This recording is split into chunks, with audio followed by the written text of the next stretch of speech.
하셨고, 윤 기자님도 말씀하셨다시피 제 이름 때문에 많이 현혹돼서 수강 신청을 하셨다가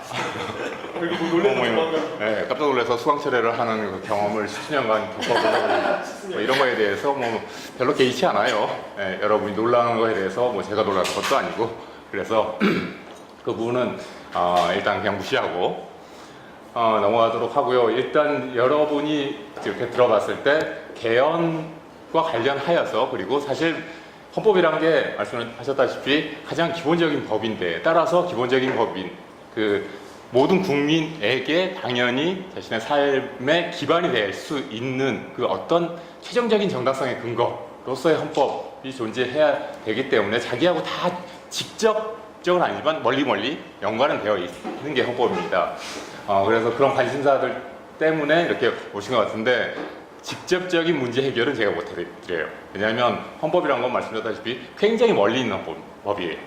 가장 자기에게 가까운 거는 행정규칙일 겁니다. 네, 행정규칙이고, 그거보다 좀 더 올라간다면 법률인데, 법률도 그렇게 많지는 않아요. 네, 사실상 그 법률을 집행하는 행정부의 그냥 공무원들이 만든 어떤 규칙과 명령에 의거해서 모든 것이 이루어지기 때문에 헌법까지 그 정당성을 찾아 올라가기는 굉장히 멉니다. 그렇지만 거슬러 올라갈 수 있는 근거는 그 최종적으로 어떤 모든 국가 권력의 행사는 최종적으로 헌법에 근거를 둬야 되기 때문에, 만약에 그것에 벗어나면 뭐 툭하면 나오는 위헌 시비가 나오는 거죠. 예. 그래서 굉장히 멀긴 하지만 그런 추상적인 거를 어떻게 여러분에게 설명드려야 할지, 그리고 지금 아까 말씀드렸다시피 그 개헌 논의가 지금 약간 좀 수그러들었죠. 수그러들었지만 개헌과 관련하여서 제가 준비했던 거는, 개헌하기 위해서는 지금 현행 헌법은 도대체 어떻게 되어 있는지에 대해서 먼저 알아야 고칠 걸 알 수 있을 거 아니에요. 그래서 기존 지금 대한민국에서 최장수 헌법이라고 얘기하는 30년째 되는 이 헌법에 대해서 전반적인 구조를 그냥 한번 스킵해 드리는 시간을 갖는 게 제 목적으로 왔습니다. 그러니까 그거를 뭐 읽어보신 분들도 있고 뭐 전공하신 분들도 계시지만, 간략하게나마 대한민국 헌법을 한번 같이 읽어보는, 그냥 물론 뭐 1조서부터 이렇게 쭉 읽겠다는 그런 얘기는 아니고요. 만약에 어떤 구조로 되어 있는지에 대해서 그냥 설명드리고, 그 다음에 그 질의응답 시간에 여러분하고 같이 하면서 똑같이, 저도 아마 여러분한테 배우는 게 있을 거예요, 직접적으로는. 그래서 그렇게 이제 진행을 하면 좋겠습니다. 자, 지금 우리가 헌법, 아까 전에 그 고등학생 분이 말씀하셨듯이 기본법이고 가장 근간이 되는 법이고 법 중의 법이라고 하는데, 지금 우리가 말하는 헌법이라고 얘기하는 거는 역사가 그렇게 길지 않아요. 그러니까 2, 300년밖에 되지 않습니다. 그러니까 헌법, 영어로 뭡니까? 영어도 외국어로 그냥 constitutional law. constitute가 무슨 뜻이죠? 구성하다. 예, 구성하다, 조직하다, 만들다, 뭔가. 그 무엇을 만들겠습니까? 바로 국가를 만듭니다. 국가를 만들기 위한, 국가라는 어떤 사실적, 어떤 정치적인 공동체를 만들기 위한 어떤 규범적인 정당성의 근거가 바로 헌법이에요. 이런 헌법 틀, 이런 모양대로 우리가 앞으로 살 정치 공동체, 국가를 만들어 보자 라는 약속을 미리 정한다는 게 바로 헌법입니다. 근데 갑자기 그렇게 딱 만들어지나요? 그 이전까지 어떤 역사적인 배경이 앞으로 뭐가 문제가 됐었으니까 앞으로 우리가 살 그 어떤 공간에서는 어떤 모양으로 이제 살아보자 라고 이제 약속을 정하는 건데, 그렇기 때문에 그 이전까지의 잘못과 이전까지의 경험이 수용될 수밖에 없습니다, 헌법이란 거는. 그런데 이전까지의 뭐 잘못, 역사, 정치, 어떤 사실, 이런 것들이 수용되다 보니까 헌법을 딱히 법이라고도 얘기할 수 없는 거예요. 법과 정치의 중간쯤에 있는 그것을 바로 헌법이라고 보통 이야기를 하죠. 보통 법학계에서는 규범학이라는 게 있고, 규범학이라고 그러죠. 법이라고 하는 거는. 그리고 사실학이라는 게 있습니다, 학문에서는. 사실학과 규범학을 이렇게 쪼개봤을 때, 사실이란 거는 지금 현재 또는 과거에서 입증 가능한 그 무엇을 사실학이라고 얘기를 해요. 정치학, 언론학, 사회학, 역사, 이런 것들은 그때 옛날에 그랬었지, 그리고 지금 이 모양이지, 지금 이러지 라고 얘기할 수 있는 거, 입증 가능하기 때문에 사실 눈으로 확인할 수 있는 거예요. 그래서 과거와 현재를 판단하는 그런 대상으로 하는 그런 학문임에 관하여 법학, 규범학이라고 이야기하는 것은, 규범에서는 이제 윤리학, 도덕, 종교 이런 게 거기 들어가겠죠. 근데 이건 뭐냐면 과거, 현재를 규율하는 게 아니에요. 앞으로 어떻게 하자라는 거예요. 그래서 미래, 뭐뭐 해야만 한다, 뭐뭐 하자라는 당위의 학문이라고 보통 이야기를 하죠. 그래서 서로 규율하는 대상이 틀린 거예요. 그래서 법과 정치는 사실 엄격하게 그렇게 이론적으로는 분리되어 있지만 헌법은 그렇지 못하다는 거죠. 이전에 있었던 역사적 경험과 정치적 상황에 따라서 앞으로의 어떤 모습들을 우리가 만들어가자는 약속을 하기 때문에 양자가 이렇게 딱 연결되어 있는 고리와 같은 게 바로 헌법이라고 이야기할 수가 있습니다. 말씀드렸다시피 헌법, 우리가 지금 알고 있는 그런 헌법의 역사는 그렇게 길지가 않아요. 200~300년밖에 되지 않는다고 그랬습니다. 정확하게 헌법이라고 보통 얘기하는 거는 국민의 권리를 보장해주고, 그리고 국가의 통치구조 내지 권력구조를 기술하고 있는 국가의 기본법, 최고법을 헌법이라고 이야기를 합니다. 근데 이런 정의가 나오게 된 거는 1789년이에요. 1789년에 무슨 사건이 있었죠? 예, 혁명입니다. 예. 지금 개헌 논의도, 앞으로 개헌이라는 건 뭐예요? 지금 현행 헌법에서 뭔가 별로 불만족스러운 거, 지금까지 대한민국에 살아보니까 이게 별로 마음에 들지 않아. 그래서 앞으로 우리가 사는 대한민국이라는 그런 공간에서는 어떻게 했으면 좋겠어 라고 얘기를 하는 거잖아요. 네, 그런 것처럼 개헌이라는 어떤 정치적인 격변기에서 새로운 헌법들이 나오는 거예요. 그래서 대표적인 게 바로 혁명, 그리고 우리나라 같이, 우리 대한민국은 어떻게 뭡니까? 독립이죠, 독립. 네, 새로운 국가의 건설이라는 어떤 역사적 격변, 정치적 격변 속에서 탄생하는 것이 바로 헌법입니다.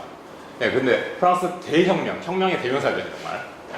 그 대혁명에서 이제 제일 처음에 많은 일들이 있었겠지만 그 중에 한 것 중에 하나가 프랑스 인권선언이 8월 26일에 발표가 됩니다. 정확하게는 인간과 시민의 권리선언이죠. 네, 거기서 인권선언은 17개 조문밖에 안 돼요. 근데 17개 조문 중 16조에서 이런 표현이 있습니다. 그러니까 시민의 권리를 보장하지 아니하고 권력이 분립되어 있지 아니한 사회는 헌법을 가지고 있지 아니하다. 거기서 이제 두 가지 헌법의 기본적인 내용이 나오는 거예요. 앞으로 전 지구상에서 헌법을 가지고 있는 국가라고 국가가 헌법을 가지고 있다라고 얘기를 하면 두 가지가 있어야 된다. 뭐예요? 방금 말씀드렸다시피 국민의 권리, 시민의 권리, 인간의 권리, 그리고 권력 분립된 권력. 그러니까 권력이 이전까지는 누구예요? 오로지 한 사람. 네. 그 사람만 행복했지. 나머지 사람들은 사람이긴 하지만 사실 신민이라고 이야기를 하죠. 시민이 아니라. 네. 시민과 시민은 엄청난 차이가 있어요. 네. 시민은 국가에 대해서 국가 너 뭐 좀 해줘. 나 도저히 먹고 살 게 없어. 국가 나 먹여 살려줘. 가르쳐줘. 아픈데 좀 고쳐줘. 이렇게 주장할 수 있는 그런 권리가 있는 사람이며 반하여 신민이라고 얘기하는 것은 복속물이에요. 국왕의 행복을 위해서 오로지 의무만지고 국가에 대해서 의무만지고 권리를 주장할 수 없었던 그 무엇을 바로 신민이라고 얘기했습니다. 우리 한반도 역사상에서는 그런 신민이라는 표현보다는 그냥 백성이라는 그런 표현을 썼겠죠. 네. 그랬던 존재들에서 이제 그런 왕이 전통적인 국가 기능인 입법, 행정, 사법을 다 혼자 가지고 있다가 그러니까 몇천 년 동안 살아본 게 우리 사는 게 힘들었잖아요. 그래서 뒤집어 엎은 건데. 그래서 어떻게 하면 좋을까? 권력을 쪼개놓자. 그럼 권력을 쪼개놔서 지금까지 있었던 어떤 국가 기능들을 입법부든 행정부든 사법부든 그거 외에도 국가 기능들도 굉장히 많을 수 있습니다. 예, 그것이 전통적으로 우리가 상권 분립, 입법, 행정, 사법 이렇게 얘기를 합니다만 그거 외에도 오권 분립도 있고 사권 분립도 있고 국가 체제에 따라서는 여러 가지로 이제 나뉠 수가 있는 거예요. 아무튼 권력은 한 놈만 좀 몰아주는 것이 아니라 좀 쪼개놔서 상호 견제 균형케 하자라고 얘기하는 것을 바로 헌법이라고 얘기할 수가 있습니다. 그래서 헌법의 두 가지 파트가 이제 바로 나오는 거죠. 첫 번째 파트가 바로 권리 파트인 기본권. 그러니까 우리 곱하기 독일의 영향을 많이 받아서 기본권이라는 그런 표현을 쓰는데요. 여러분이 그냥 인권 파트가 하나 있고요. 그리고 또 한 파트가 바로 국가 권력이 어떻게 구성되어 있는지, 어떻게 조직되고 운영되고 있는지에 대한 그런 파트, 그것을 뭐 통치구조론, 권력구조론 뭐 그렇게 표현을 합니다. 그래서 이 두 가지를 가지고 문서로 되어 있어야지만 그건 진정한 의미 이제 국가라고 얘기할 수 있다. 그래서 이제 헌법이 가장 기본적인 틀은 이제 헌법 전체를 아우르는 어떤 총론적인 파트가 있고요. 그런 총론 어떤 기본적인 이념 베이스 위에 두 가지 부분, 국민의 권리 파트 기본권, 그 다음에 권력 통치 구조론이라고 얘기할 수 있는 국가 권력 부분, 이렇게 두 가지로 되어 있습니다. 그게 두 부분으로. 자, 그러면 이렇게 이제 밑에 그 베이스서부터 이제 시작을 할 텐데요. 자, 우리 헌법은 지금 아까 제가 말씀드렸다시피 헌법 조문 프린트아웃을 해왔어야 되는데 그 3회분도 임시적으로 대신하고 다르고. 그러니까 뭐 지금 핸드폰 꺼내셔서 인터넷에서 헌법 조문 이렇게 대한민국 헌법 전문이거든요. 예, 전문이 아니라 헌법 조문이에요. 그냥 헌법 대한민국 헌법 이렇게 해놓고 이렇게 보시면서 들으시기 바랍니다. 자, 다른 헌법은 아까 법 중에 법이다 보니까 머릿말이 있어요. 예, 그래서 그것을 전문이라고 이야기를 합니다. 도대체 우리가 왜 헌법을 만들고 왜 어떻게 해야 되는지, 그래서 헌법은 어떤 이념을 담고 있어야 되는지에 대한 어떤 머릿말, 누가 만들었고 왜 만들었는지에 대한 어떤 그런 부분. 그 책 보면 머릿말이 다 그렇게 써 있잖아요. 머릿말에 내가 이 책을 왜 썼고 누구에게 감사하고 뭐 어떻게 했으면 좋겠다, 많이 팔렸으면 좋겠다, 뭐 이렇게 쓰는 것처럼 그 헌법에도 그런 표현을 머릿말을 두고 있습니다. 그리고 그걸 전문이라고 얘기하고 이제 헌법 1조서부터 자 9조까지 제1장 총강이라고 되어 있습니다. 그것을 이제 대한민국 헌법 총론이라고 얘기하죠. 전무가 총강. 그래서 대한민국 헌법의 이제 기본적인 틀을 가지고 있는 그냥 그 베이스를 알고 있는 그 부분이에요. 그리고 이제 10조서부터 이제 제2장이 시작됩니다. 제2장 국민의 권리와 의무라고 되어 있고요. 제10조서부터 국민의 권리에 대해서 쭉 나열이 되어 있습니다. 나열되어 있다가 이제 39조로 끝나죠. 권리와 의무, 그래서 어떻게 권리, 의무 50대 50인가? 그게 아니라 권리가 무지하게 많아요. 우리 37조까지가 다 권리예요. 39조까지. 10조서부터 39조예요. 38, 39조에 그냥 전통적인 의무인 납세 국방의 의무만을 두고 있습니다. 그렇기 때문에 이제 그렇게 해서 10조서부터 제2장, 10조서부터 39조까지가 국민의 권리, 그리고 40조서부터는 이제 말씀드린 통치구조론이 이렇게 만들어지게 되는 거죠. 그렇게 해서 이제 40조서부터 이제 그 입법부, 행정부, 사법부, 헌법재판소, 선거관리위원회 순으로 이렇게 쭉 규정이 되어 있습니다. 이제 그런 틀을 이제 머리에 염두에 두시고요. 예, 한번 보도록 합시다. 먼저 총각 파트 왜 만들었대요? 이거 보시면 유구한 역사와 전통에 빛나는 우리 대한국민 어쩌고 저쩌고 저쩌고 저쩌고 그래서 이따가 거의 마지막에 나와요. 그게 참 순노하는 읽어보시면 몇 줄 되는데 한 문장이에요. 주어는 대한국민입니다. 국민이 만들었대요. 마지막 보시면은 1948년도 7월 12일에 이렇게 제정하고 해서 10차에 걸쳐서 개정한다 그런 얘기를 하죠.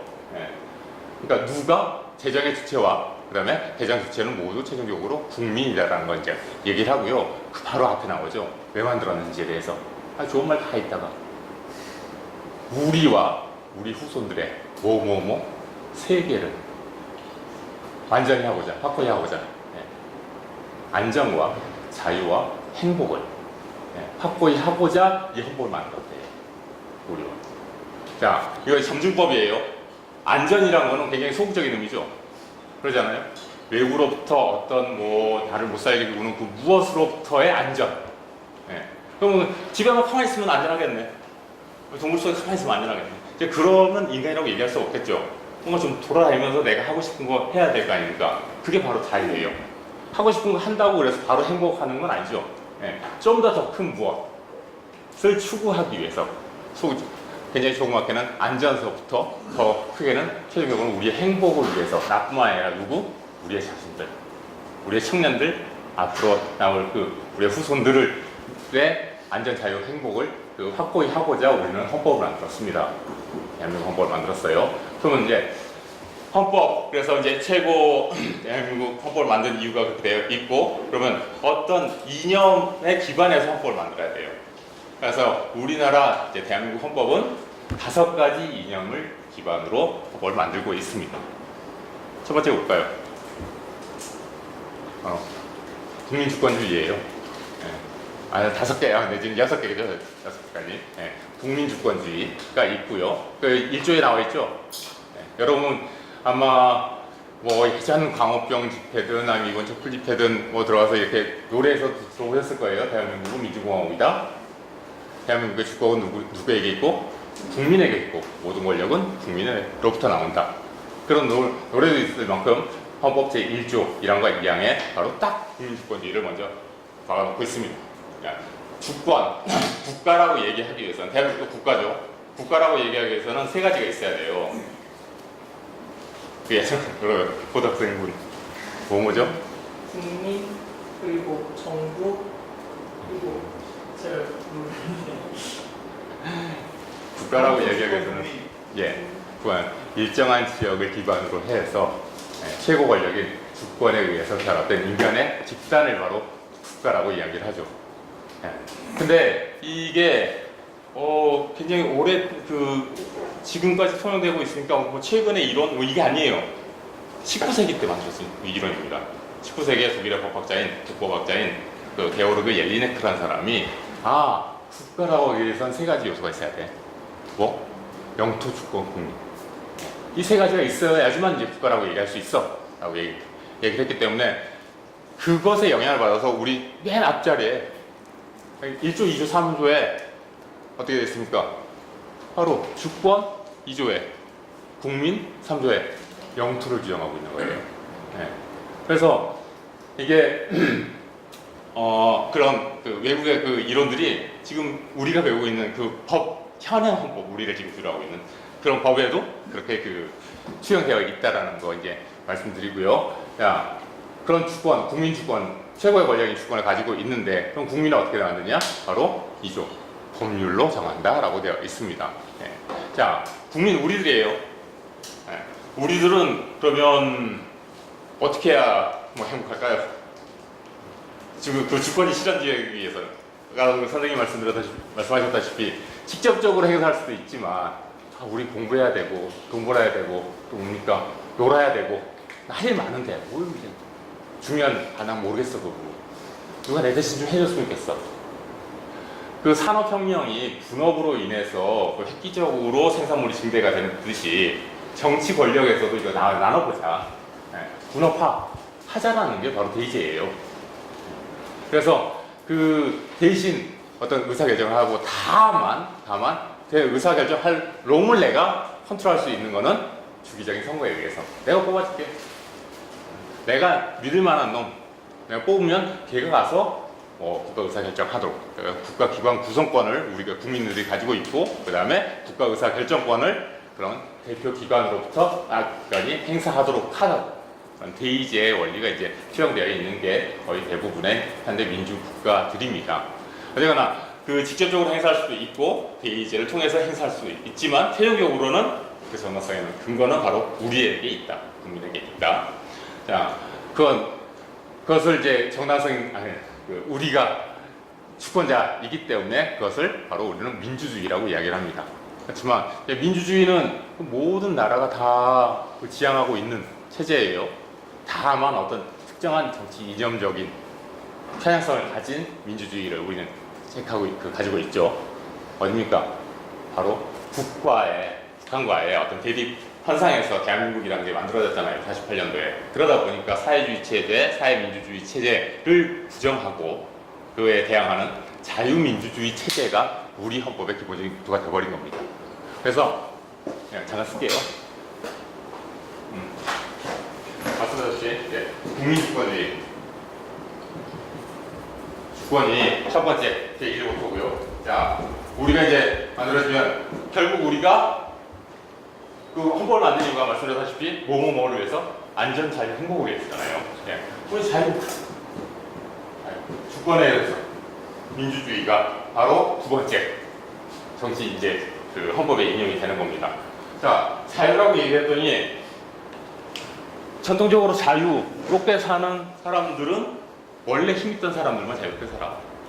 지금도 그렇지 않아요? 유전 무죄 맞죠? 무전 유죄 얘기가 뭐예요? 있는 사람, 갑질, 그런 힘 있는 사람, 돈 있는 사람, 권력 있는 사람만 진정하게 자유롭고 우리는 그렇게 자유롭지 못해요. 그 보수폐제의 99%는 그렇기 때문에 그건 자유가 아니지 않을까? 자유라고 이야기하기 위해서는 어떤 최소한의 기반이 마련되어 있는 상태에서 나의 안전이 확보된 상태에서 그 무엇이 바로 자유라고 얘기할 수 있는 거지. 아니 지금은 많이 줄었다고 얘기하지만 노숙자분들 근데 그래서 아니 왜 여기서 주무세요? 선생님께서는 주거의 자유가 있잖아요. 집이 없는데 무슨 주거의 자유야? 그럼 왜 이렇게 여기서 또 밥을 이렇게 급식받고 사세요? 직업이 없는데 무슨 백수인데 직업의 자유야? 그것을 최소한 보장을 해주는 그 무엇. 그래야지만 그건 나는 갖고 있는 상태에서 최소한의 그 안전장치가 있는 상태에서야 그 어떤 진정한 의미의 자유라고 이야기할 수 있겠죠. 그거 아무것도 안 해주면서 그냥 너 자유롭게 살아? 그러면 말씀드렸다시피 있는 사람은 더더욱 있게 되고 없는 사람은 더더욱 없게 되는 그런 체제가 19세기 내내 존재해 왔었다고요. 그래서 안 되겠다. 뭔가 최소한의 안전장치를 마련해주자라는 것이 바로 세 번째, 이 자유를 진정하게 만들어주기 위한 사회국가 원리입니다. 사회국가 내지 자유국가 원리 내지 복지국가 원리. 사회주의 원리는 아니에요. 사회국가 내지 복지국가의 원리. 국민의 어떤 최소한의 어떤 생활 수준을 국가가 보장해 주는 것을 국민의 보장해 주는 것이 국가의 의무이고 국민의 권리인 그런 체제를 바로 사회국가라고 이야기를 합니다. 그래야지만 실질적인 자유가 보장이 되겠죠. 자, 우리 국민이 이제 자유롭고 그 다음에 그 자유를 누리기 위해서 어떤 생존권 사회국가까지 이제 왔어요. 자, 이전까지 그 혁명을 일으킨 게 한 놈의 행복을 위해서, 한 사람의 행복을 위해서 나머지 모든 사람들이 불행했던 몇천 년 동안의 시절을 뒤집어 엎은 거 아니에요. 그죠? 그때 체제는 뭐였습니까? 그 사람이, 왕이라는 사람이 아침에 일어나서 기분이 어때? 이렇기 때문에 이런 법을 만들어. 오늘 파티해야겠어. 아니면 우리 다시 이번에 결혼시켜야겠어. 돈이 필요해. 세금 좀 얻어와. 그때의 상황에 따라서 자기 마음대로 그 만들어진 게 그 법이에요. 그 집행하러 가는 것이 자신들의 그 부하 신하들인 거고. 바로 사람에 의한 통치이다 보니까 이게 너무 자의적이고 변덕스럽고 그리고 또 나머지 사람들이 불행했던 거였죠. 생각해 보세요. 여러분이 그냥 한반도 역사로만 올라가서 근데 내가 어떻게 딱 태어나서 보니까 그때 왕이 세종이야. 그럼 그런 대로 살만할 줄 몰라요. 그죠? 태어나다 보니까 연산군이야. 환장하겠네.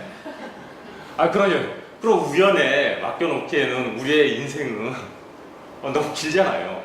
그렇죠? 그래서 사람의 어떤 주관적이고 자의적인 통치로부터 벗어나서 뭔가 객관화된 그 무엇, 그 모든 사람들에게 다 통용되는 그 무엇에 의한 통치를 받아보자. 그게 뭡니까? 바로 사람에 의한 통치가 인치가 아니라 이제는 법에 의한 통치, 법치국가 원리. 그래서 이제 이 모든 것들을 바로 법에 의한 통치, 법치국가 원리가 나오게 되는 겁니다. 그리고 다섯 번째로 바로 사람은 국민이라는 이 표현도 별로 좋진 않지만 현행헌법 체제에서 국민이라고 되어 있으니까 개헌논의에서 사람이라는 그런 얘기를 썼다고 얘기하죠. 이번 개헌논의에서도 그 사람과 이제 국민 차이 좀 설명드리겠습니다. 사람이 자유롭고 최소한의 먹고 사는 것도 해결되고 그 다음에 규칙적인 그 무엇까지 해결됐어. 그래서 그것만으로 사람이 사람다울 수 있는 거야. 아까 말씀드렸다시피 사람은 이러면 사파리에 있는 사자나 호랑이도 행복할 줄 몰라요. 그러지 않아요? 사자나 호랑이도 그냥 사파리 내에 풀어놓고 자유롭게 넣어보라.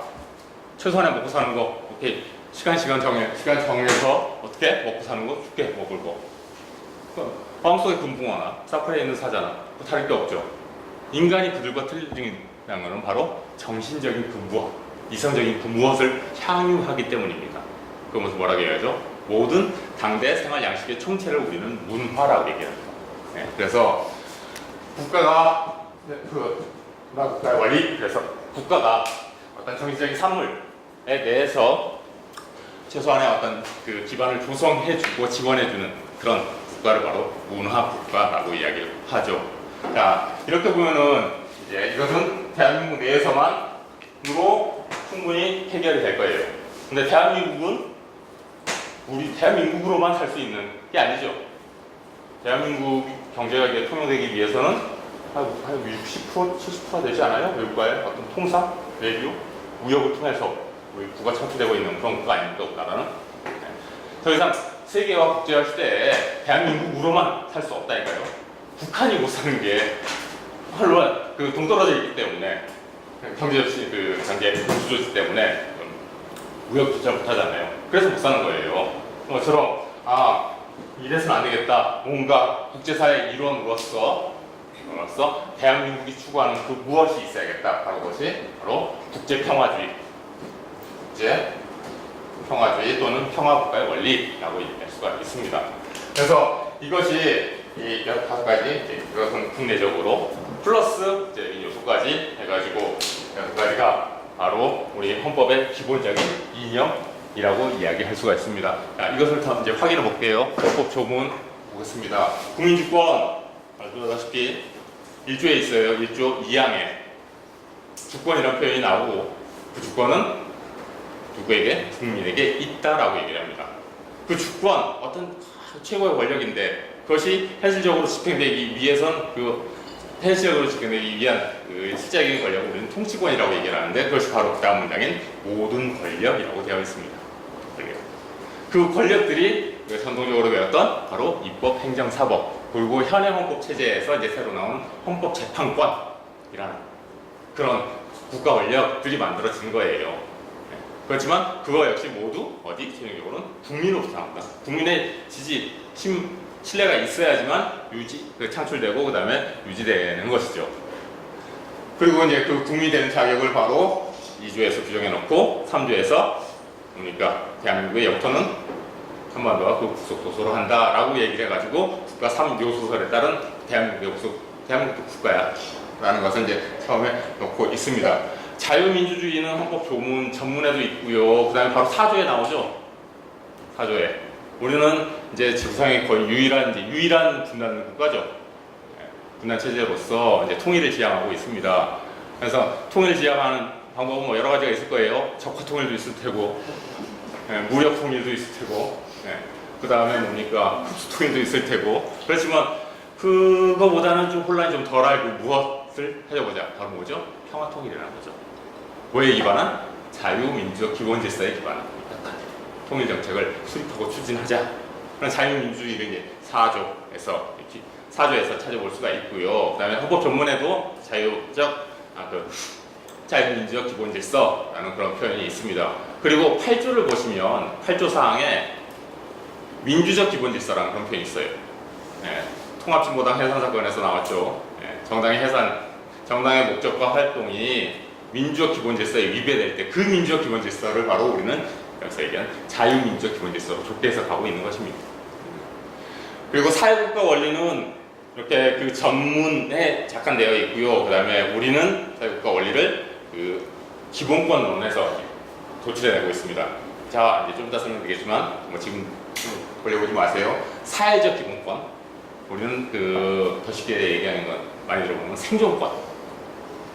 국민의 권리로서 그렇게 규정하고 있는 생존권 파트가 이제 존재함으로써 대한민국이 국민의 최소한 먹고 사는 짐을 해결해 주겠구나 라는 것을 확인해 줄 수 있고요. 그 다음에 총괄의 마지막 그 법치는 헌법이 있다는 것 자체가 지금 법치 아니에요? 그 존재 자체로서 확인할 수 있고, 그래서 법치국가 원리라고 얘기하는 것은 딱 명문의 규정은 없습니다. 헌법조문에, 대한민국 헌법조문에. 그 다음에 문화국가 원리는 바로 구조에 서 있고요. 구조와 그 다음에 민족문화와 전통문화라는 표현이 있고, 그 다음에 어떤 정신적 산물로서의 학문, 예술, 종교의 자유 등을 양심의 자유를 주장하고 있는 그 기본권에서 찾을 수가 있습니다. 그리고 그 국제평화주의는 5조와 6조에 되어 있는데요. 5조와 6조. 자, 그 대한민국 이제 국가다 보니까 국가의 최소한이 바로 약용국가론에 관하면 외적으로부터의 방어, 그 다음에 국내 치안 유지, 최소국가론, 제한국가론, 약용국가론 뭐 그런 얘기를 하죠. 최소한의 국가 할 일이에요. 외적으로부터 방어하는 것은 바로 군대입니다. 대한민국의 군대는 국군이고요. 근데 국군 거의 대한민국 국군은 전 세계적으로 전력이 한 5위 안에 들지 않나요? 전력 기거상으로 봤을 때 그런 막강한 그 권력 집단이 그 사실적인 권력이 그 총구리를 외국에 돌리지 않고 국내로 돌리다 보니까 지금 이 사태가 지금 계엄이란 게 계엄 그 얘기라는 게 문제가 되는 것입니다.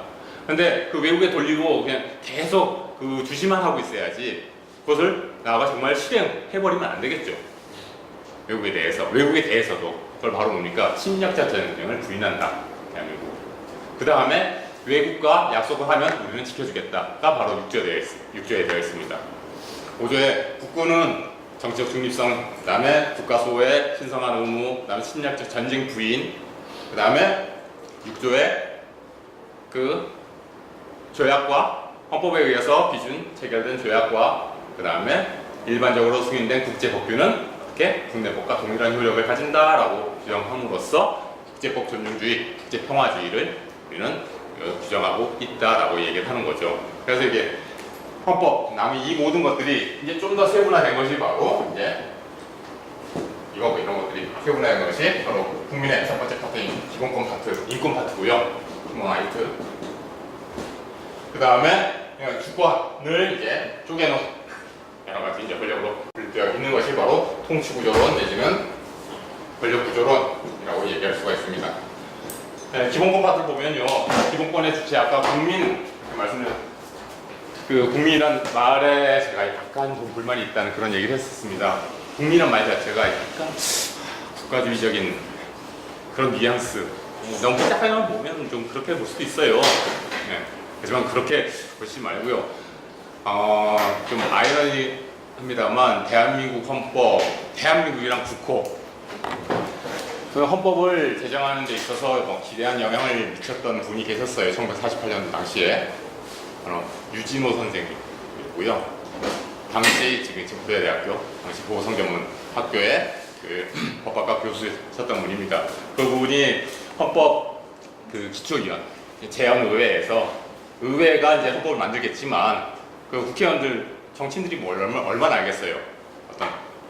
어떤 법학적인 어떤 체계 이런 것들을 좀 잘 정비하 주십사하고 이제 초빙한 사람이 이제 그 유진호 선생님 외에 이제 몇 안 되는 국내 법학자들이었습니다. 어쨌거나 그 유진호 선생님의 헌법 초안이 대한민국 헌법의 그 기본적인 베이스가 됐고요. 그것들이 지금까지 내려오고 있습니다. 근데 그분이 처음에 만들 때 초안을 제출했을 때 국회에 제출했을 때 국민이라는 표현을 안 썼어요. 처음에는 인민이라는 표현을 썼습니다. 인민이라는 표현을. 그래서 모든 인민은 지금 이제 약간 더 숲으로 내려보시면 알겠지만 이제 10조서부터는 주어가 모든 국민이에요. 모든 국민. 그렇죠? 모든 국민은 뭘 가진다 그렇게 되어 있습니다. 그런데 그런 것들이 다 이제 모든 인민으로 되어 있었다고요. 사실은. 그 다음에 인민으로 되어 있었고, 그 다음에 그러니까 대한민국이라는 표현도 없었고, 그 1조에 조선은 민주공화국이다. 이제 그런 표현이 있었습니다. 어떻게 됐을까요? 만약에 그것이 혼합됐었으면 조선민주주의 인민공화국이 될 뻔했었어요. 우리도 똑같이. 그런데 당시 48년도 2월에 북한에서 먼저 임시헌법을 인민이라는 표현으로 써버렸고 그것과 차별화하고자 국민이란 그런 표현을 쓰게 된 겁니다. 인민, 그래서 우리는 자유롭게 쓰지 못해요. 그동안 자유롭게 쓰지 못했던 시절이 있었어요. 괜히 인민이란 표현 쓰면 저 빨갱이 머리에 왼쪽에 있는 애 아니야, 이제 이런 생각을 하게 되는 거죠. 예. 근데 인민이란 표현은 굉장히 그 영어 그 외국어 표현에서는 피플이에요. 피플, 굉장히 사람, 인간 뭐 이렇게 해석되는 건데 그냥 우리는 그냥 그것을 인민이라 해석해 버려가지고 안 되는 거죠. 그러니까 인민군이 뭐예요? 피플스 아미잖아요. 근데 그렇게 굉장히 가치 중립적인 표현인데 인민으로 이렇게 해석을 사용하면은 뭔가 이게 분단 체제에 이제 비극이 되는 거죠. 그리고 이것도 문제입니다, 사실. 자유민주주의. 아까 전에 주권 실현하는 방법은 두 가지, 직접적으로 하거나 아니면 대표를 통해서 간접적으로 하거나 그런 얘기를 했었습니다. 근데 자유민주주의를 영어로 한번 여러분이 한번 번역을 해보세요. 번역을 해보세요. 뭐라고 번역할까요? 뭐 데모크라시가 있겠죠? 뭐 자유니까 뭐 리버럴이든 프리덤이든 뭐가 있겠죠, 리버티든. 네. 근데 사실 자유민주주의, 근데 무슨 주의 얘기를 하면 우리가 꼭 묻는 이게 이상하게 민주주의에 없어요. 그러지 않아요? 뭐뭐 이즘 이 앞에 우리가 뭐뭐 이즘이라고 얘기하면 무슨 주의로 다 해석을 하잖아요. 그거 번역을 하는데 그 앞에 있는 게 최고인 것 주의잖아요. 그렇죠? 자본주의 캐피탈리즘, 그다음에 사회주의 소셜리즘 이렇게 얘기하는데 그 앞에 있는 게 이게 최고다. 근데 민주주의는 이즘이 아니에요. 데모크라시예요. 나중에 지배라고 해요. 자유 지배. 근데 이것을 자유민주주의라고 얘기를 하는데 정확한 이제 표현은 그 민주적 자유주의예요. 어떻게 보면 데모크라틱 리버럴리즘입니다. 자유를 최상의 가치로 치는데 그 자유의 의미와 내용을 어떻게 하자? 누가 만들자? 왕이 만들어주는 것이 아니라 우리가 만들자. 민주적으로 만들자. 그래서 민주적 자유주의가 이것은 정확한 표현입니다. 우리나라에. 근데 민주적 자유주의라고 그냥 이때 쓸 때는 아무 문제가 없어요. 근데 이게 대응되는 시대가 하나 있죠. 사회주의. 민주적 사회주의가 존재합니다. 데모크라틱 소셜리즘이 있어요. 근데 그것을 번역하다 보니까 우리가 사회민주주의로 번역을 해버리는 거죠. 쟤네들은 공산주의 국가는 아닌데 사회민주주의. 되게 스칸디나비아, 뭐 핀란드나 노르웨이나 그런 나라들 공산주의 국가는 아니잖아요. 그렇지만 그것을 민주적 사회주의로 이제 해석을 하면은 이상하게 북한하고 이렇게 헷갈릴 것 같고 이러다 보니까 그래서 이제 바꿔서 전치해가지고 자유민주주의, 사회민주주의 그런 표현을 쓰게 되는 겁니다. 함부로 우리가 그 사회주의라는 용어 자체를 자유롭게 쓰지 못하던 그런 시절 때문에. 네. 근데 말씀드렸다시피 최상의 가치는 우리의 자유 때문에 존재하는 거라고요. 리버럴리즘이에요. 자유가 최고예요. 근데 그 자유의 의미와 내용을 누가 결정하자? 민주적으로 결정하자. 그래서 민주적 자유주의. 사회의 어떤 구조와 운영을 누가 결정하자? 민주적으로 결정하자. 민주적 사회주의가 되는 겁니다. 그래서 자유민주주의라고 쓰긴 했습니다만 그 민주적 자유주의라고 얘기를 하고요. 그런 자유가 도대체 어떻게 있는지가 바로 우리의 권리입니다. 10장으로 그 2장 10조로서 보도록 할게요. 자, 국민이라고 얘기를 합니다만 국민은 대한민국 국적을 가지고 있는 사람뿐만 아니라 이제는 대한민국 영내에 존재하고 있는 무수한 외국인들, 그 사람들도 어느 정도의 자유가 있어야 될 거예요. 그래서 어떤 그들의 권리까지 보장하고자 이제 사람이란 개헌논의에서 표현을 쓰게 되는 겁니다. 왜냐하면 지금 현행헌법 체제에서는 그들까지 포함한 이제 국민이란 표현, 모든 국민은 뭘 가지고 있다라고 얘기를 하죠. 그래서 정확하게 구분을 하고자 한다면 인간의 권리가 있고요, 국민의 권리가 있습니다. 인간의 권리는 국가 이전부터 당연히 존재했던 우리들. 국가랑 상관없어요. 내가 프랑스에 가서 아니면 뭐 쿠바에 가서 할지라도 내가 오늘 아침에 뭐 먹고 어디서 자고 이거는 내 자유 아니에요? 내가 대한민국 국민이지만 거기서 외국인으로서 그럼 국가랑 상관없이 내가 어떻게 살고 어떻게 살고 뭐 등등등 생활 일반에 대해서 자유가 존재합니다. 그것은 바로 인간의 권리라고 얘기를 하죠. 그렇지만 그렇게 자유롭게만 놔두면 어떻게 홉스가 봤듯이 마인은 마인의 투쟁 상태, 어떤 국가는 무질서, 폭력, 사태가 발생할 수 있기 때문에 하자 최소한 이제 규율을 하도록 하자, 국가라는 걸 만들어서. 그러고 나서 사는 인간이 국민이 되는 겁니다. 하나의 국적들을 이제 부여받게 되는 거죠. 그래서 인간으로부터 시작을 하다가 인간들이 행복하고자 이렇게 헌법을 만들고 헌법을 만들어서 국가를 만들고 그 국가의 구성원으로서 국민이 되는 이런 체제가 되는 거죠. 네. 그래서 인간 그 헌법 이전서부터 국가 이전서부터 존재했던 어떤 인간으로서의 권리가 있고요. 그것을 우리는 자령권 또는 자유권이라고 얘기합니다. 그리고 국민이 되고 나서 이제 국가에 대한 일정한 주장, 국가에 대한 일정한 의무를 부담하는 그 무엇, 외국인에게 부여하지 않은 그 무엇들, 이제 실정법적 권리로서 몇 가지 권리가 이제 나오게 되는 겁니다. 그래서 기본권도 기본적으로 이제 우리의 자유권 중심으로 이제 규정이 되어 있죠. 자, 헌법 전문에서 말씀드렸다시피 우리의 안전과 자유와 행복을 위해서 헌법을 만들었대요. 그것을 확인한 것이 바로 헌법 제10조입니다. 제10조. 그래서 기본권을 이제 분류를 해보면 5가지로 분류할 수가 있어요. 첫 번째, 모든 기본권들의 기본권이라고 얘기해서 그것을 포괄적 기본권이라고 얘기합니다. 올해 휴직 상태라서 오랜만에 판서라다 보니까 글자가 날아가는데 천재는 악필이라고 얘기를 하잖아요. 포괄적 기본권, 모든 권리들을 다 포함하고 있는 그런 기본권이 있고요. 포괄적. 그 다음에 헌법 이전서부터 내가 이 사람이 누구나 가지고 있었던 그런 권리, 바로 자유권적 기본권이 있고, 그리고 뭐냐면 이제 국민으로서의 어떤 권리인 정치적 기본권, 우리는 그것을 참정권이라고 얘기를 하죠. 참정권. 그 다음에 국가에 대해서 이거 좀 해줘. 국가 뭐 이거 좀 이해해 라고 얘기할 수 있는 게, 만약에 친구한테 돈을 빌려줬어요. 돈을 빌려줬는데 얘가 그런 내일 모레 갚을게. 그러면 내일 모레가 됐습니다. 다음날 해가지고 야 돈 갚아라고 얘기하는 게 뭡니까? 대여금 반환 청구권이라고 얘기하죠. 그 사람들한테 시험자한테 뭘 행위를 요구하는 것을, 복부를 요구하는 것을, 바로 국가에 대해서도 일정한 행위를 요구할 수 있어요.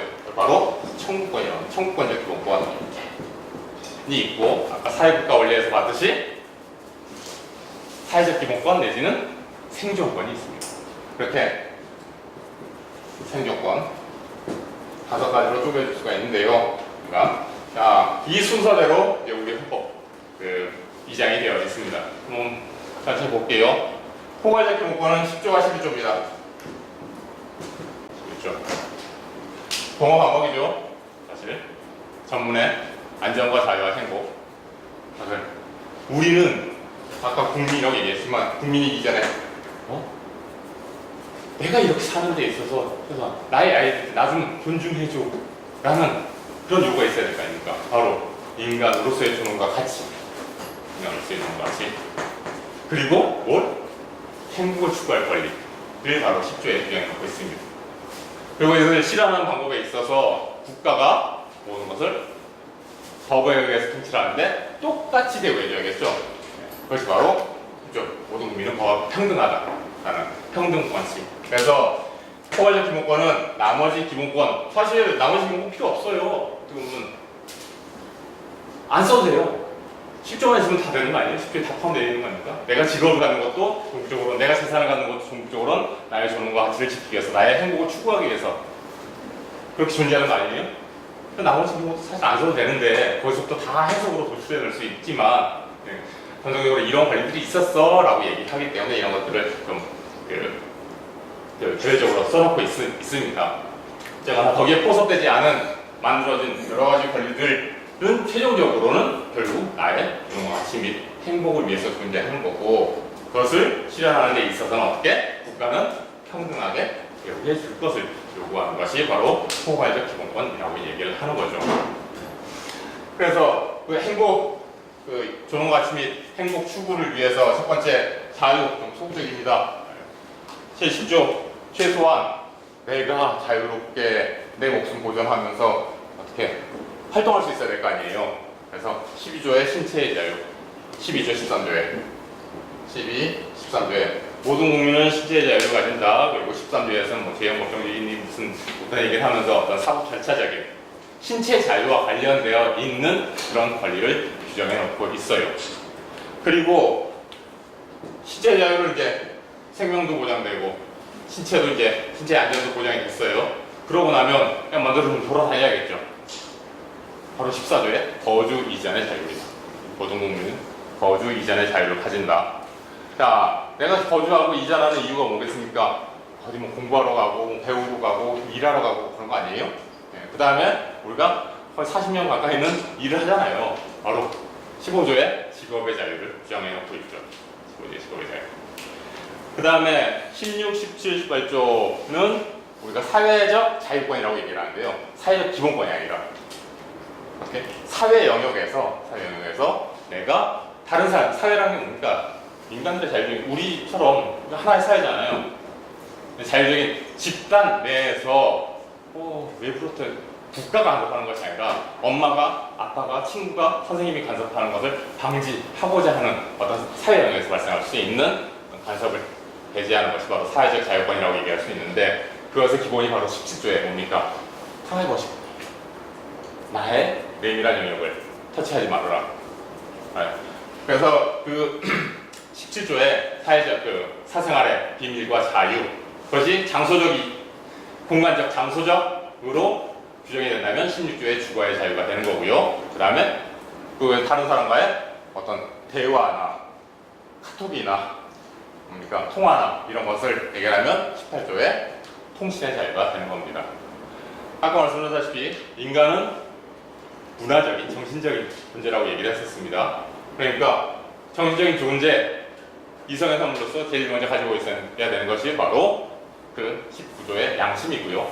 20조의 종교고요. 현세만 사는 것이 아니라 현세는 좀 힘들어. 하지만 내세만이라도 행복하고자 지금 난 이걸 믿을 자유, 이런 게 존재해야겠죠. 네, 바로 종교의 자유. 그리고 정신적인 산물인 학문과 예술의 자유를 22조에 규정해 놓고 있습니다. 그러니까 그리고 아까 그 통신의 자유하고도 이렇게 연결되는데, 그런 외부의 자신의 어떤 의사를 표현할 수 있는 언론, 출판, 집회, 결사의 자유를 21조에 규정해 놓고 있죠. 그래서 이거 12조부터 13조를 자유권 중에서도 생명과 신체니까 이것을 표현해서 인신권이라고 얘기하고요. 자유권 중에서 인신권. 그 다음에 14조와 15조, 그 다음에 자유권의 끝인 23조. 모든 국민의 재산권은 보장된다라고 규정되어 있습니다. 그래서 이것을 경제적 자유권이라고 얘기합니다. 자유권인데 어떤 파트? 경제 영역. 경제적 자유권. 그 다음에 말씀드렸다시피 16, 17, 16조부터 18조를 국가보다는 주위 사람들로부터의 어떤 간섭을 제외하고자 하는, 즉 사회적 자유권, 사회 영역에서 자유를 누리고자 하는 것. 그리고 19조서부터 22조까지가 바로 양심, 종교, 학문, 예술, 표현의 자유라고 해서 정신적 자유권이라고 얘기를 하죠. 자유권도 이렇게 다시 4가지로 쪼개지고 있습니다. 자, 여기 보시면 되고, 자, 경제적 자유권을 이야기했는데 이게 좀 23조가 좀 특이한 구조예요. 23조가 이제 자유권의 끝입니다. 네, 자, 12조서부터 14조서부터 이제 쭉 한번 일랑을 해보면 굉장히 조금이 짧죠. 거기는 모든 국민은 다 뭘 가진대요. 모든 국민은 거주 이전의 자유를 가진다, 직업 선택의 자유를 가진다, 종교의 자유를 가진다, 양심의 자유를 가진다, 이렇게 짤막짤막하게 되어 있어요. 근데 이제 직업 선택해서 내가 먹고 살고 남은 게 있으면 재산으로서 축적하고 그것을 보장받는 것이 23조예요. 근데 23조서부터는 이제 말씀드렸듯이 자유권은 예외권이라고 해요. 그렇죠? 근데 그 24조서부터는 이렇게 국민으로서 이제 국가 내적으로 대한민국 국민에게만 보장되는 어떤 것들이라고 얘기할 수 있는 것은 대한민국 국민에게 확고히 보장되는 것들이라고 얘기를 하는데, 국민이 만들어진 것이 법률이고 그 국가가 어떤 행위를 하는 데 있어서 법률이라는 것을 통해서 만든 거예요. 그렇죠?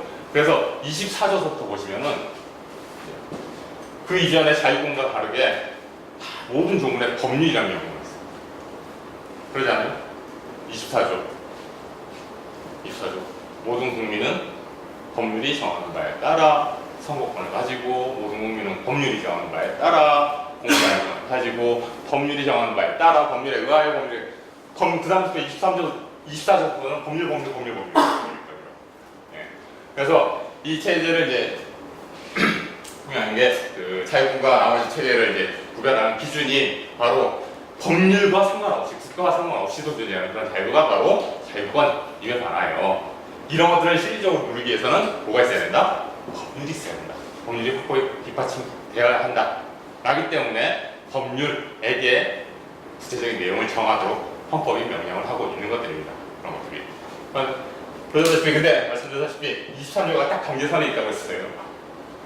그래서 23조에는 법률이라는 표현이 들어간 거예요. 내용과 한계를 법률로 잡아놓겠습니다. 재산권이라고 얘기하는 것은 전통적 자유로서 법률 없이도 보장이 되긴 하지만 그 구체적인 내용과 한계는 네가 앞으로 재산을 향유하는 데 있어서는 특히나 법률이 정하는 바에 의해서 그렇게 누리고 법률이 정하는 그런 재산만을 형성할 수 있도록 함부로 창출되지 말아라 라고 얘기를 하게 되는 거죠. 참정권 설명드렸습니다. 24, 25조의 선거권과 공단권, 그 다음에 26조의 청원권이 있고요. 국가에 대해서 이거 좀 해줘. 예전에도 있었죠. 신문고. 일정한 행위를 요구할 수 있는 의사표시 바로 청원권이 있고요. 그 다음에 사회에서 살다 보니까 어떤 법적인 분쟁이 발생했기 때문에 이것을 주먹으로 해결하면 안 되죠.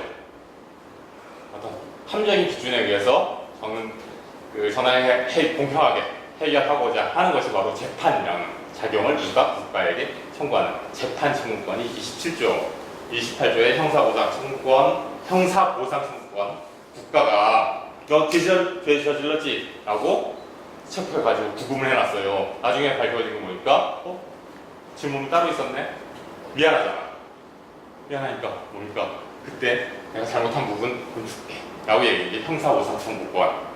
그 다음에 29조 국가도 잘못할 수 있어요. 국가는 눈에 보이진 않죠.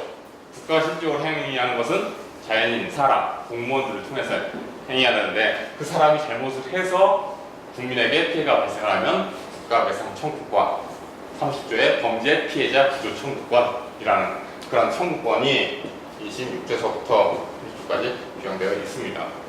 그다음 9시까지 끝내주세요. 예. 한번 끝날 수 있어요. 생존권은 말씀드렸다시피 자유를 실질적으로 보장하고자 만든 거라고 얘기했습니다.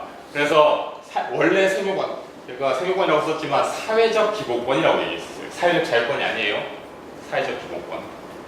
원래 사회 영역에서 스스로 해결해야 되는 거예요. 먹고 사는 거는 원래는. 그런데 최소한 네가 먹고 사는 데 있어서 국가가 그 최소한만을 보장해주겠다라는 것이 바로 사회적 기본권 생존권입니다. 그래서 처음부터 국가가 개입하지는 않아요. 원래. 그래서 나중에 못 살 때 처음부터는 개입하지 않는다라고 얘기합니다만 사실 어떤 면에서는 국가가 많이 개입을 하고 있어요. 점차 사회국가, 복지국가가 되면서 뭐냐면 여러분이 직업을 갖기 위해선 여러분 만약에 사장님이라면은 입사원서 받았을 때 뭔가 얘가 더하기 빼기 그다음에 한글 읽을 줄 이런 애 뽑아야 될 거 아니에요. 네. 더하기 빼기 한글 이런 걸 뭘 통해서 배워요? 학교 교육을 통해서. 네. 그래서 그 직업을 갖는 데 있어서 원래 업사하는 것은 스스로 해결해야 되는데 최소한의 교육을 받을 권리를 31조에 규정해 놓고 있고요. 그 다음에 그렇게 해서 직업이 만들어지면 최소한 보장해 주는 것이 바로 32조의 근로의 권리입니다. 그리고 근로자들에게는 단결권, 단체 교수권, 단체 행동권이라는 것을 국가가 보장해 주는 것이 바로 근로 3권이라고 얘기한 거고요. 그래서 교육과 근로 영역에 있어서의 기본권이 있고 그것도 종적으로는 34조를 위해서 존재하는 거죠.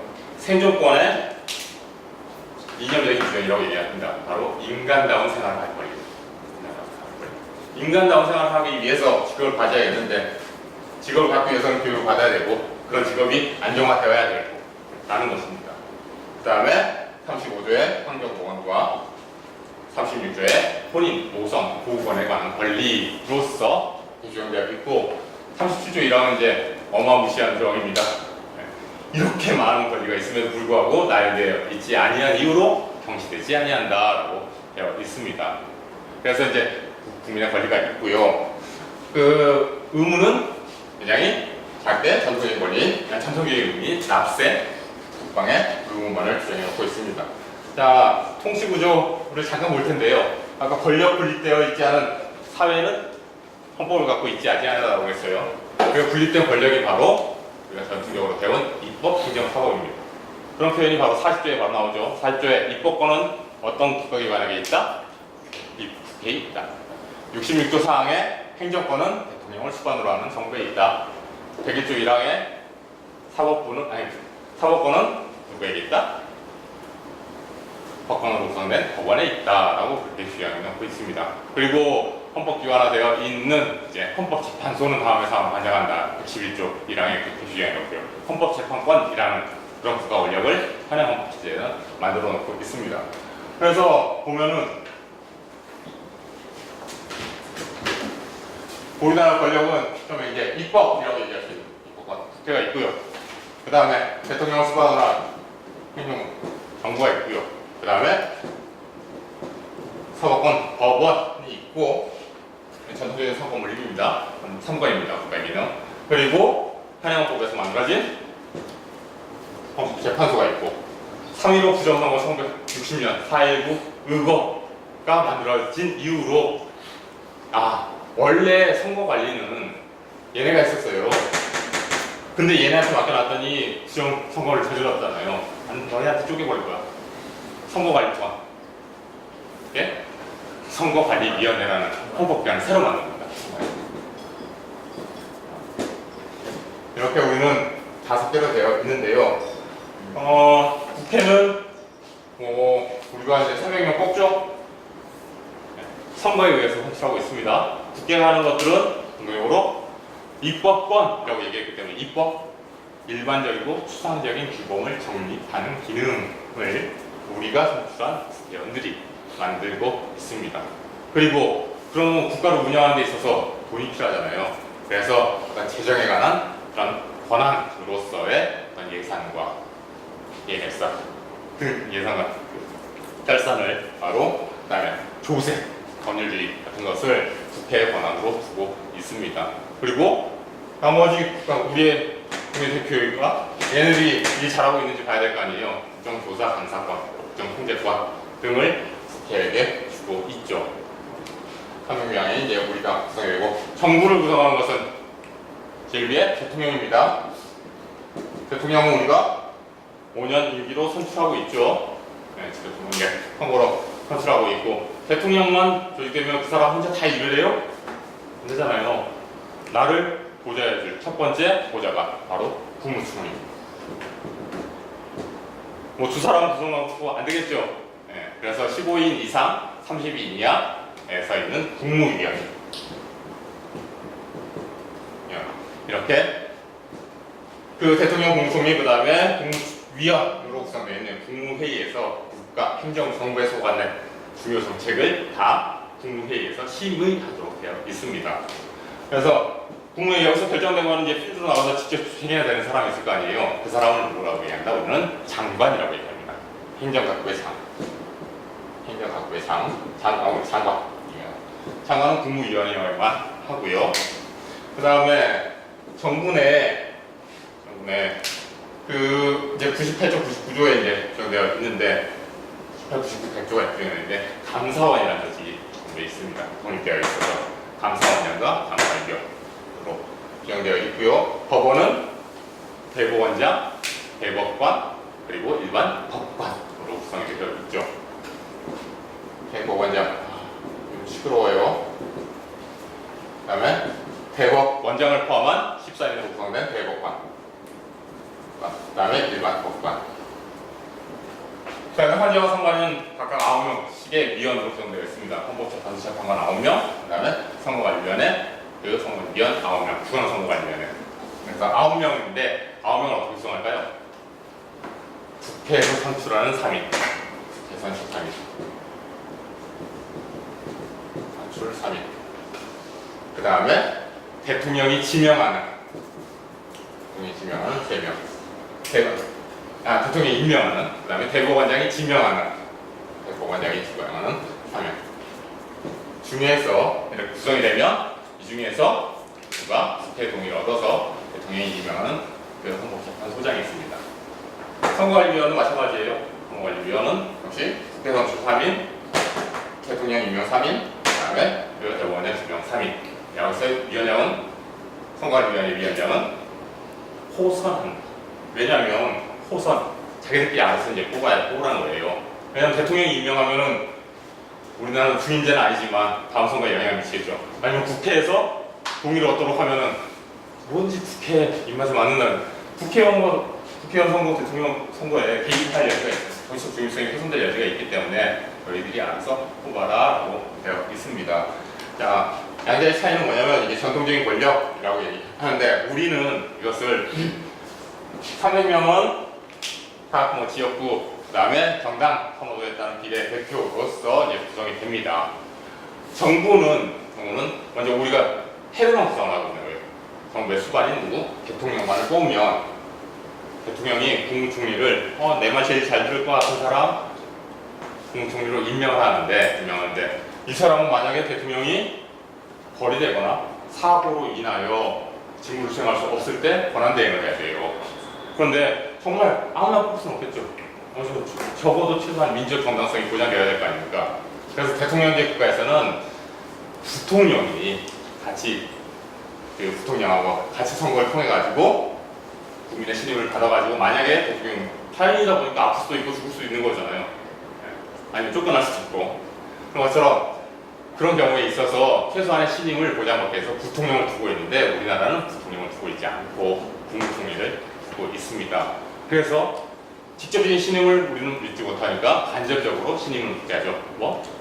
국회 동의를 얻어서 국무총리를 임명하도록 되어 있습니다. 국무위원 역시 우리가 일을 할 사람이야. 내가 내 마음에 드는 사람 뽑을 거야.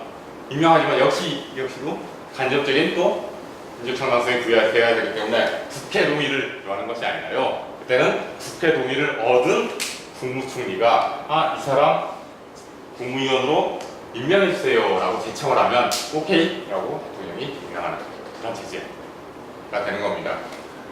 대법원장은 헌법관 중에서 국회 동의를 얻어서 대통령이 임명해요. 대통령이 임명하는데 대법관은 어떻게 구성할까요?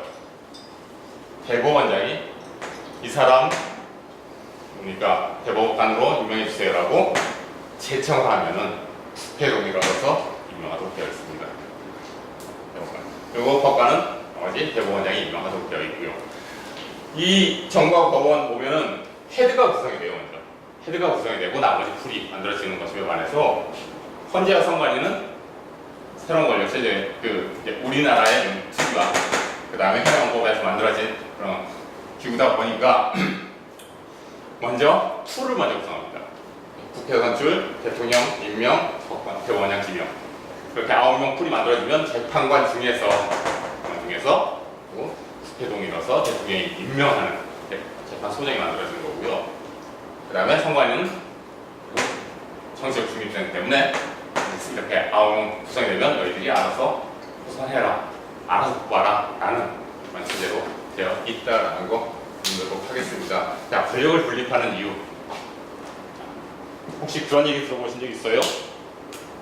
권력 분립이 추구하는 이념이 바로 checks and balances 견제와 균형으로 해석이 되는데 친구랑 둘이 피자를 시켰는데 피자를 나누는 데 있어서 가장 딱 피자 가는데 이렇게 커팅이 돼서 와야 될 거 아니에요. 커팅이 안 돼서 왔어. 친구랑 둘이 어떻게 해야 될까요? 어떻게 하면 가장 공평하게 둘이 나눠 먹을 수 있을까? 여기서 두 가지 권한을 만듭니다. 첫 번째, 자를 수 있는 권한과 그 다음에 다른 권한과 그것을 선택하는 권한을 각각 나눠줘 버려요. 그러면 누가 내가 자르든 내가 고르는 거예요. 먼저 자른 사람은 최소한 내가 작게 자르면 저는 큰 걸 고를 테니까 어떻게? 최소한 공평하게 자를 거란 말이에요. 그래서 권력을 분립하는 이유는 서로 그런 견제와 균형을 통해서 공평을 추구하고자 하는 목적입니다. 엑센 밸런스. 그것이.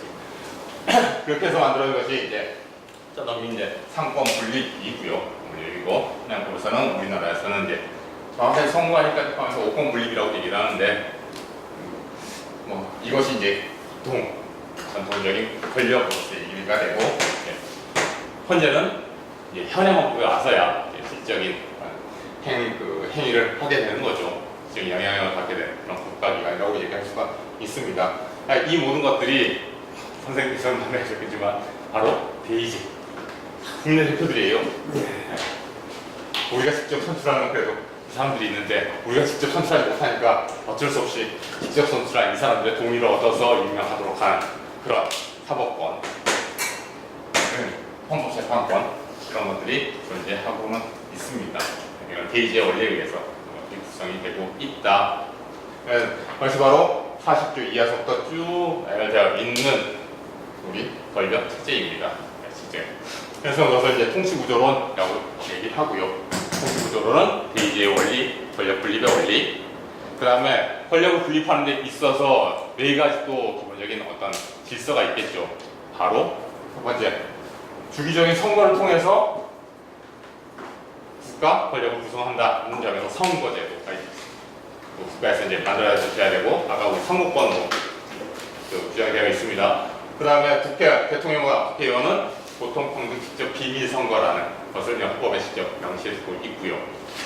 그다음에 선거라는 것, 투표라는 것은 각 개별적인 유권자들의 행위이지만 그것이 실질적으로 선거 전반을 담당하고 있는 어떤 단체들이 있어요. 그래서 이제 국가가 이제 보조해주고 있고, 그다음에 사실상 우리는 후보자가 마음에 안 들어도 어쩔 수 없이 정당 때문에 찍는 그런 경우도 있죠. 바로 정당제도, 선거제도의 이제 실질적인 주역을 담당하고 있는 정당을 헌법에서 보장해주고 있는 것이 8조였어요. 아까 우리 8조 봤었죠?